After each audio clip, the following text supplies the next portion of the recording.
جی السلام علیکم. یہ ویڈیو دیکھیں پہلے, پھر اس پر ویڈیو پر ڈسکشن کرتے ہیں. ہلو بھائی یہ چپیڑے کیوں مار رہے ہو؟ چپیڑے کیوں مار رہے ہو؟ پڑھائی چھوڑ کے گیا. دیکھو نہ مارو یار. یہ ویڈیو دیکھنے کے بعد جب مجھے سوشل میڈیا پہ میں یہ ویڈیو دیکھ رہا تھا, تو یہ ویڈیو دیکھنے کے بعد میں یہ سوچنے پہ مجبور ہو گیا کہ یار یہ ہماری جو آنے والی نسل ہے یہ کس طرف جا رہی ہے. ہمارے تعلیمی ادارے ان کی کیا تربیت کر رہے ہیں؟ کیا تعلیمی ادارے صرف فیسز لے رہے ہیں اور اس کے بدلے بچوں کی کوئی تربیت نہیں ہو رہی؟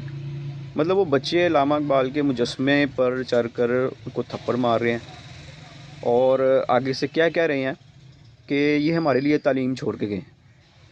مطلب بچے تعلیم سے باغی ہیں. یہ جنریشن زی کس طرف جا رہی ہے کہ نسل جو آنے والی نسل, یہ جس کو جنریشن زی کا نام دیا جا رہا ہے, یہ ایک تباہی کے دانے پہ ہے. ایک چھوٹے بچے آج یہ حرکت کر رہے ہیں, آپ سوچیں کہ جب یہ بڑے ہو جائیں گے تو پھر ان کا مائنڈ سیٹ اپ کیا ہوگا, یہ کیا کریں گے اس ملک کے لیے یا اپنے والدین کے لیے, جو آج ایک جن کو یہ نہیں پتہ کہ جس مجسمے پر چڑھ کے یہ حرکتیں کر رہے ہیں کہ اس شخص نے ہمارے لیے کیا کیا, اور وہ کتنی بڑی شخصیت ہے جس کے بارے میں ہمیں پڑھایا بھی جاتا ہے. کیا وہ صرف کتابوں کی حد تک ہے؟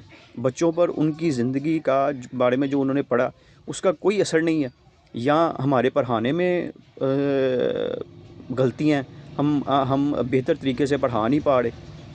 کیا ہے اس میں؟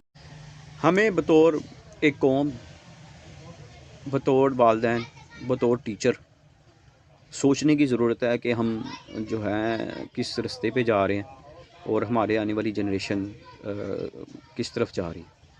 اللہ حافظ.